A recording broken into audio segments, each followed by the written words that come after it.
Greetings, my friends. Hope this day finds you safe, healthy, happy, and thriving and living your best life wherever you are, whatever you're doing, however you're doing it. Just living your best life, enjoying what you're doing. So, Happy New Year. Happy New Year. This is the New Thought Media Network. I'm Ken Ludwig, and this is Vibrant Living, sponsored by HempWorks. Hope you're having just a fabulous start to your new year. Everything working out the way you wanted to? Did you make any resolutions? Did you make any intentions, any goals? Have you set things up so that you're going to have the best year of your life? What did you do? If you're out there listening, let me know. What did you do? What did you plan? What did you put in motion to get going here? Let's start with our usual way. Let's go see what Mr. Holmes has to say for us today. And if you're out there watching, please let me know. What did you plan to do for the new year? Make a comment, ask a question, tell me something you want to talk about. I'm here. Let's just open up to. I know that I am living in a universe of law and order, in a universe of pure spirit, of divine intelligence. I know that I am surrounded by and immersed in the mind of God. The mind of God is flowing through me. I live, move, and have my being in pure spirit. The mind of God is right where I am. It is ever available and always operating. That is from our good friend, Dr. Ernest Holmes, and this thing called You. That's how we started the show every single week here with a little reading from Dr. Holmes. That's a tradition that goes back with me over a decade. It's a tradition that goes back with me like, wow, really? Could it be like almost 15 years? Anyway, I want to talk a little bit today about the idea of setting the table for just the best 2024 we can possibly have. And there's lots of ways to do that. People talk about setting goals, setting intentions. People make vision boards. People do all kinds of things to kind of get a mindset around what it is they really want for the coming year. Truth of the matter is, for me, I think that's something that we should be doing probably every single week of our lives and implementing it every single day of our lives. But it's that time of year. I've been really kind of taken by the one saying I've seen that is, every year we make these resolutions about wanting to be the new me, when really what we should really be thinking about is just being the real me, being the authentic me. What is it that I am? Who is it that I am? Who is the observer that is living as my consciousness on this plane? Who is that? And it's very interesting because it's reading that book that I didn't bring it with me, or did I? Yes, I did. I'm reading this book, Living Untethered. We're going to talk about this book a little bit here, but Living Untethered, and Michael Singer talks about the observer, the consciousness within. What is its plan? And truth is, in his mind's eye, maybe consciousness doesn't have a plan. Maybe consciousness is just observing what's going on in every aspect of our lives. As we live our lives, we experience our lives. Maybe the consciousness is just the observer, and it doesn't have a plan. But the human, spirit, your spirit may laugh at your human, but your human needs a plan. Your human just needs to have that going on for itself. Michael Singer says no, but the truth of the matter is, in the world that we live in, I think most of us depend on that. As we make our way towards that, a pure consciousness of not needing a plan, of just observing what's going on around us. As we move into that space, that takes time. And it's something that you have to decide you want to do, and you have to do it, because it's not something that's going to come naturally to you. Michael Singer's path started with Biography of a Yogi, which we're going to talk about here in a little bit. But the idea that you can rewire yourself to absolutely know without a question or a doubt that you are living in a space of pure consciousness, then you can observe what's going on around you. You can observe the existence of all of your experiences, of all the people in your life. You observe those things, but none of those things really has anything to do with who you are. Now, of course, immediately the thought is, well, of course it does. I have relationships. I do business in this building, blah, blah, blah. But the truth of the matter is, all of it happened happened with you or without you. It's all there. Your being here gives you the opportunity to observe it in the context of who you are in that space. But it all happened whether you're there or not. And at the same time, everything that's ever happened in the world has transpired for you to be here now. And there's a great example I'll give you of this. I love this example. So let's talk about your great grandparents. Okay, a couple million years ago, a dinosaur stepped in a muddy spot, and it made a deep impression, and a puddle formed there. And that puddle stayed, and little by little, that puddle grew and became a pond. And then that pond over the millennia became a lake. And at that point, a local indigenous tribe moved to the edge of that lake, and they started their little village there. And then on the other side of the lake, there was a settler who came from the east, who moved into the other side of the lake, and he started a homestead there, and he started his family, and little by little, a town grew around him. So you had the settlers on the one side of the lake that had built a town, and the indigenous folks on the other side of the lake, their tribe had built their village. And one day, your great grandfather was in the bar in the village, in the town, getting drunk. And as he decided it was time to go home, he walked, and it was pouring rain. And at the same time, your great grandmother from the village was walking down the street in front of the bar. Great granddad walked out of the bar, tripped, drunk, fell on his face at this exact same moment that your great grandmother slid in the mud and landed right on top of her. And they looked at each other, and it was love at first sight. And that was it. And 3 or 4 generations later, here you are. Now, but the point is, where did that start? That started with a dinosaur making an imprint in a muddy spot. Everything that transpired around that, everything that happened around that or from that or since that, all of it culminated in your existence. It all had to happen for you to be here. That's a really big way to look at that, I think. And it gives you kind of a perspective of how we're really the result of everything, if you will. We are all here. You know, they say you can trace the cells of your body to ancient stars that have imploded, that have died. What do they call that? I can't remember now what they call that. But those atoms. I mean, they say that everyone in America has atoms in their body that belong to Abraham Lincoln or to this famous person, or that famous person. It's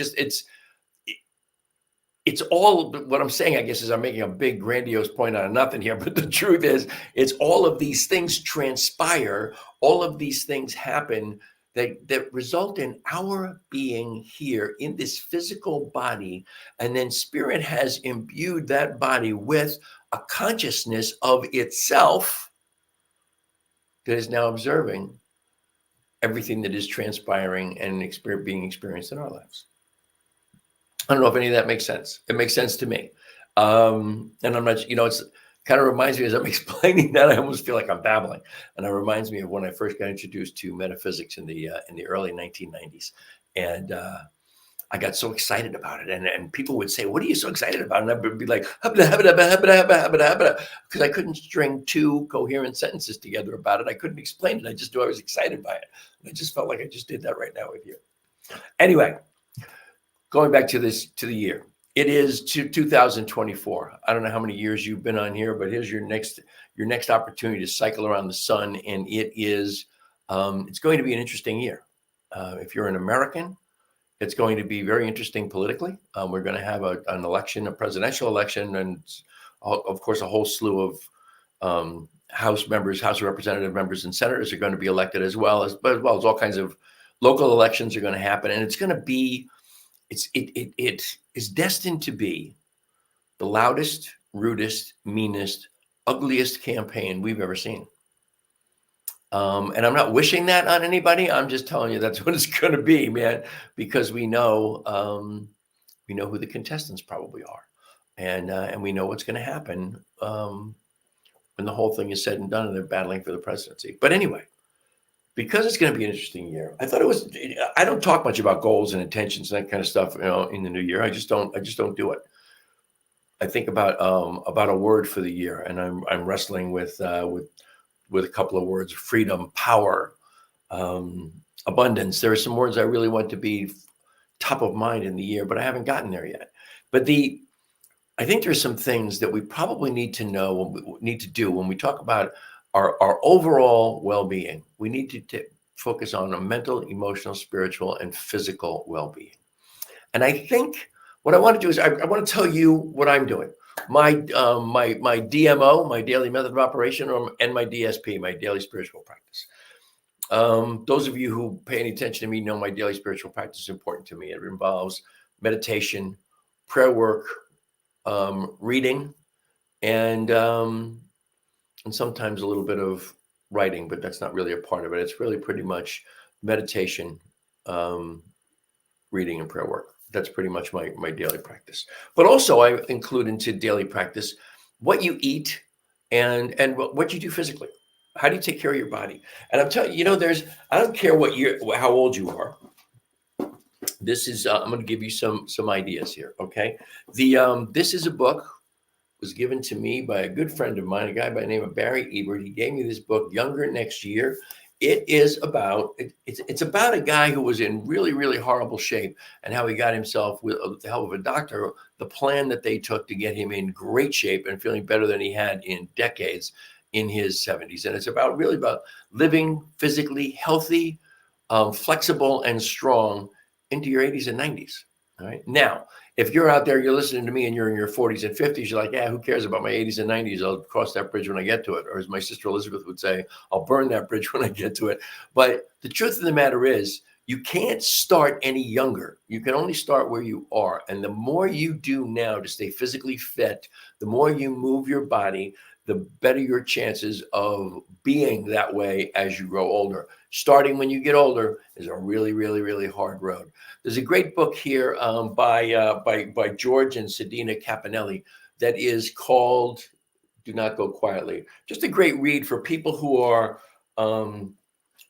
getting into that stage of life. You get into your latest part of your life and you start to think in terms of slowing down and taking it easy, and that's not the way to go. Do not go quietly. And lastly, one of my favorite books of all times, Growing Bolder by Mark Middleton. This book is a great book for anybody, all ages, everybody who might be interested in taking care of themselves and knowing. My favorite line from the whole book is, if you want to keep moving, you got to keep moving. So those are my 3 books for that.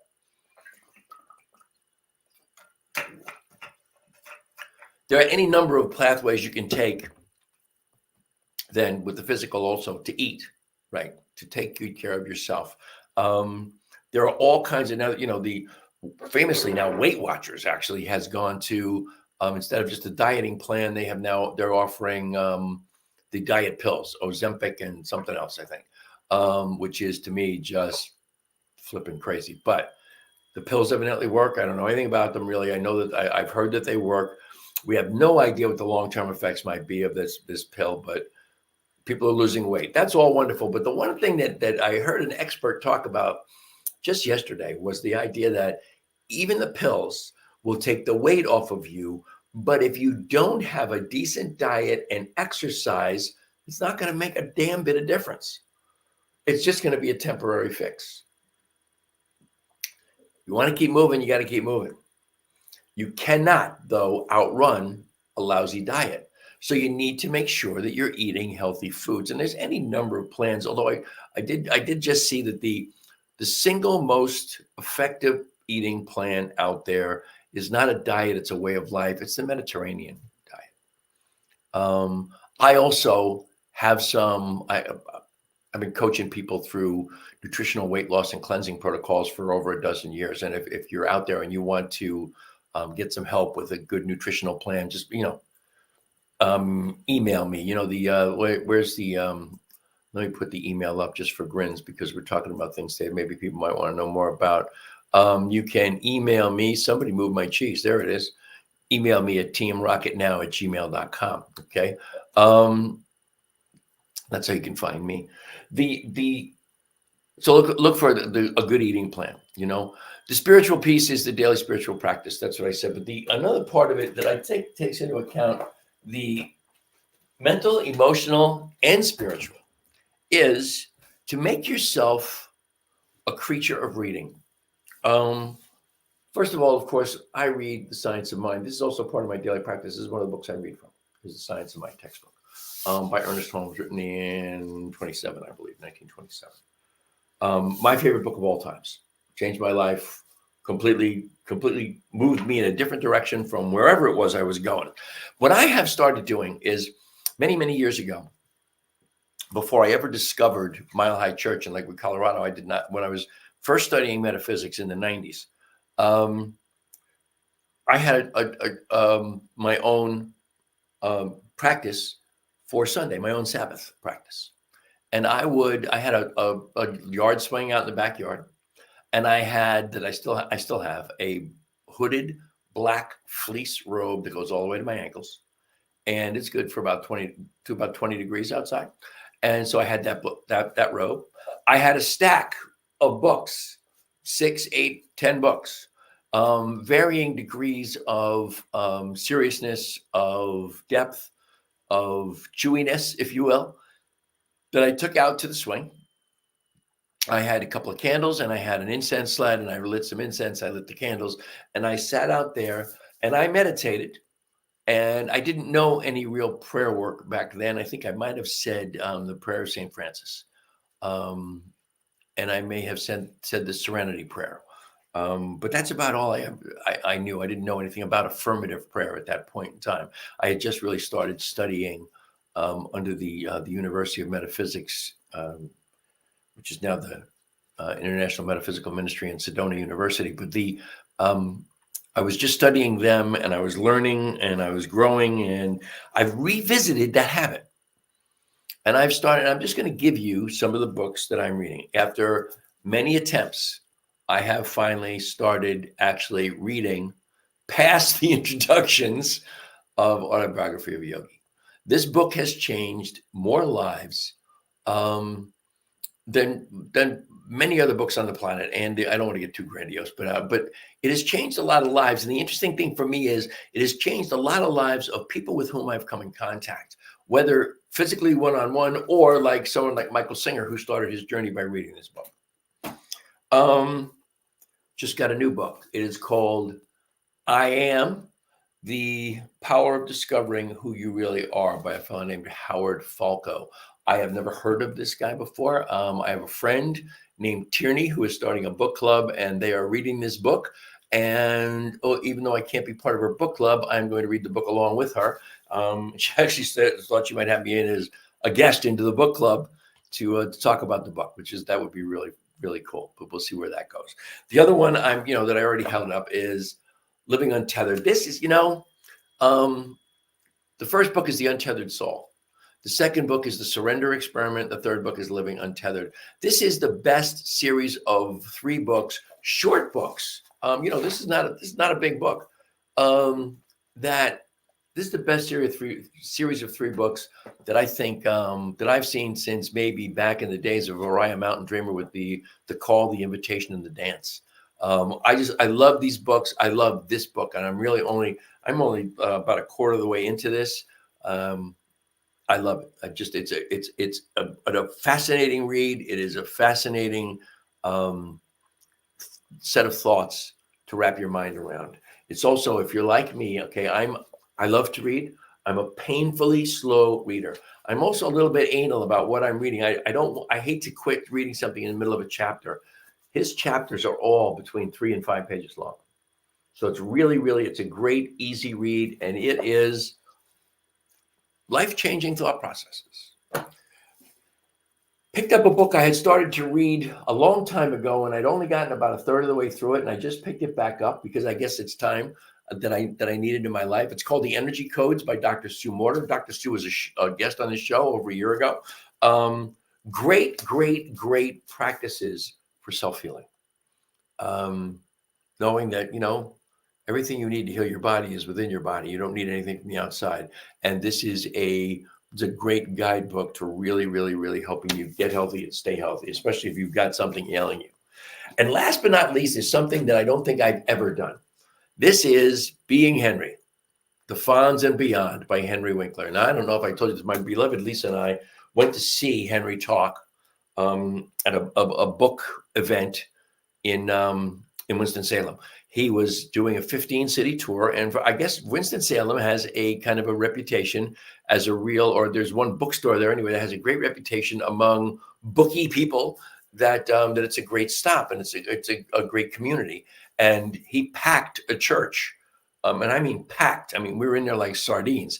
He packed a church. My beloved Lisa joined this book. It's not a club. It's a I don't know what it is. It's a book group. She joined it, and she the first time she did anything with them, she won a contest, and the prize was 2 free tickets to every event they have. So we had 2 free tickets to go see Henry Winkler, and I think they were $35 tickets. So that was pretty cool. Well, with the $35, you also get a free book. Well, not only did we get 2 free tickets, we got 2 free books, which was extraordinary. And Henry Winkler turns out is a fabulous storyteller. He spent an hour just talking about the book and life, and he had an interviewer with him there who asked great questions. Of course, that was all pre-planned, but it was just a great evening, and it was a lot of fun to listen to him. And I started reading the book, and the book is told in the same way. He's a great storyteller. He's a very humble and gracious man, and the book is a joy to read. But I've never ever had these kinds of books in my reading.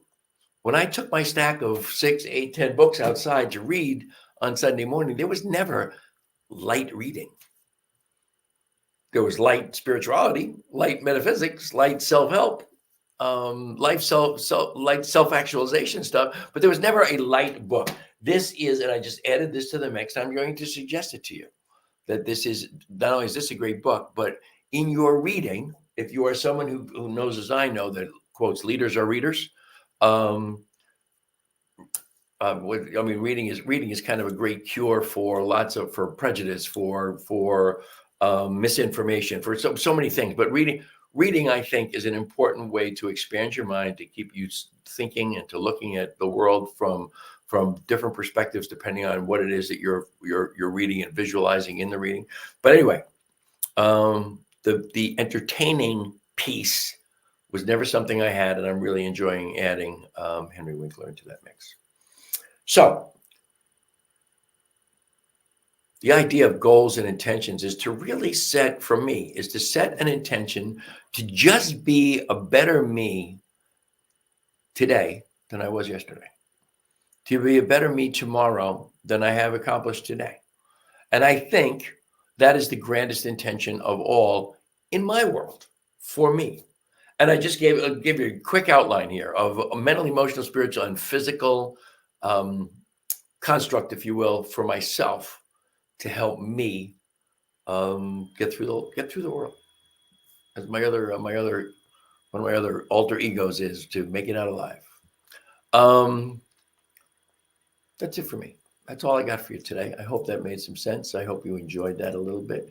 I want you to always remember that the New Thought Media Network is a nonprofit organization. We live and breathe by virtue of your generosity and your donations. Please go to newthoughtmedia.org. That's ntmedia.org. Click on donate, and we will be absolutely beyond thrilled for anything and everything you bestow upon us. My email address has been scrolling all along down there. I mentioned earlier, please don't forget that this show is sponsored by HempWorks, the manufacturer and distributor of the most extensive and cleanest, purest, and most potent collection of hemp and CBD infused products anywhere. The hemp coffee that I drink all the time here on the show. I'm not drinking it right now because I'm taking a little break from coffee. Long story, I'm not going into it, but I'm taking a little break from coffee. Very thirsty today. My 750 milligram CBD that I take every night before bed. I take it different times during the day. It is CBD has three qualities that are almost universal as far as their effects for people. It helps with anxiety, it helps with sleep, and it helps with pain in different circumstances. Like not everybody is the same. Not everybody's receptors for cannabinoids, for CBD, are the same. And depending on what kind of pain you're experiencing, CBD may or may not help you. It helps me with some, it doesn't help me with other kinds of pain. And which, just crossed over on my 73rd birthday. Sometimes you have pains you didn't know you were going to have. And you got it. But the other thing I want to talk about HempWorks today is two brand new products that I just got. This is, I don't know if I can get it close enough here to the camera. This is, and then not blur it. This is a new thing, is CBDA. CBDA is an extremely potent form of CBD, where I would use a dropper full of my 750 milligram peppermint CBD. This I use 2 drops to start with, and then you work your way up to no more than 6 drops a day. So it's highly concentrated. And what I want to say about this is I'm kind of experimenting with it to make sure that I'm not losing my marbles here, but I really feel like I have gotten tremendous arthritis relief from this. That's a big deal for me. But also amazing for stress, for relaxation, and also helps with sleep. Just like a step above just the CBD. And the last one is, this is an interesting product, man. This is brand new. This is our natural pre-rolls with CBG hemp and THCA. And it's basically looks like a big old blunt. I have been experimenting with this, and it is, and I'm not a fan of the smoking thing particularly, but this product has also helped me dramatically with arthritis pain. So, but it also doesn't get me really stoned. I'm sure if you smoked more of it than I do like 3 hits and I'm done. But if you, it doesn't get you really high, but it does get you kind of a feeling of mellowness. It also gives you a sense of mental clarity. I noticed that that the other day I did some, doing it different times, just trying to kind of experiment with it. I did some and then sat down to do some work, and I did considerably more work than I was planning on doing, just simply because I felt more focused. So there you go. Find me for those products and more at hempworks.com/Ken Ludwig. I'll be glad to help you out with anything and everything I can. You can, I don't know why you would, but you can find me at Instagram, evolving_hippie. I haven't done anything on Instagram in a year, probably. But HempWorks, by the way, is part of this company in the crawl down below, mydailychoice.com, which is a house of brands. And HempWorks is one of the brands, one of 24 brands under that roof. So you can find that in all kinds of nutritional products, products for the home, products for health and beauty. There's a whole line of makeup for women. There's just an abundance of stuff on there that is always just gets more and more and more expansive and more exciting with each passing day. So once again, if you want to find me, teamrocketnow@gmail.com. If you are looking to support this magnificent network, if you like what we do and you'd like to see more of what we do and see us continue, don't forget to go to ntmedia.org and click on donate. Like I said, that's it for me. That's all I got for you today. As always, I am immensely grateful for the great gift of your time and your attention. I wish you all the love and blessings the universe has to offer. I hope you will join me this Thursday. You're already here. I hope you will join me every Thursday at 4 o'clock Eastern time and 2 o'clock Mountain. And until the next time, my friends, namaste.